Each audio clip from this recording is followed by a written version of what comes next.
Hello everyone. Today in this video we are discussing about the dissolution of marriage under the private international law.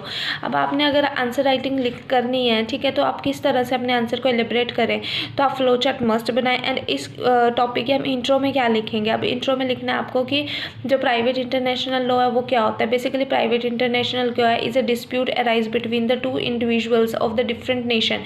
ठीक है, अगर उनके बीच में dispute arise हो जाता है तो किस तरह से हम सॉल्व करेंगे, उस टाइम पर प्राइवेट इंटरनेशनल लॉ पिक्चर में आता है एंड डिस्प्यूट को सॉल्व करता है। ये बेसिकली कोई कोडिफाइड लॉ नहीं है। इसमें जनरली हम क्या देखते हैं कि ये हमें बताता है कि कहाँ पर सूट फाइल होगा अगर दो इंडिविजुअल्स के बीच में डिस्प्यूट अराइज हो जाता है। ठीक है, मीनिंग क्या होता है डिसोल्यूशन का। डिसोल्यूशन का मतलब क्या होगा कि बिल्कुल ही टूट जाना, ख़त्म हो जाना, डिसॉल्व हो जाना।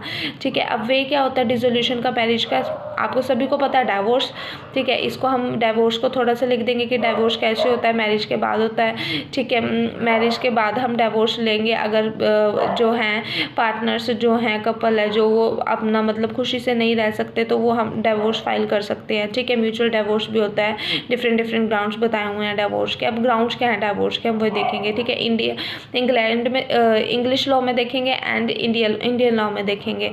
ठीक है, अब अकॉर्डिंग टू द इंग्लैंड के अकॉर्डिंग कहता है जो मैरिज की डिसोल्यूशन की है उसमें दो थ्योरीज दी हुई हैं। First one is a consent theory and the second one is a irretrievable breakdown theory. अब कंसेंट थ्योरी में आप समझ रहे हैं कि कंसेंट का मतलब क्या हो रहा है, म्यूचुअली डाइवोर्स ले रहे हैं। इसको बेसिकली हम लिख देंगे कि जब हस्बैंड एंड वाइफ क्या कर रहे हैं म्यूचुअली डाइवोर्स ले रहे हैं तो उसको हम क्या बोलते हैं, कंसेंट थ्योरी बोलते हैं। अब इरिवेटेबल ब्रेकडाउन थ्योरी से आप क्या समझते हैं, इरिवेटेबल ब्रेकडाउन थ्योरी मतलब ब्रेकडाउन ऑफ मैरिज थ्योरी। अब ब्रेकडाउन ऑफ मैरिज थ्योरी से आप क्या समझ रहे हैं कि इरिवर्टेबल ब्रेकडाउन हो गया, मतलब दोनों रह ही नहीं सकते एक साथ, इम्पॉसिबल है उनका साथ में रहना।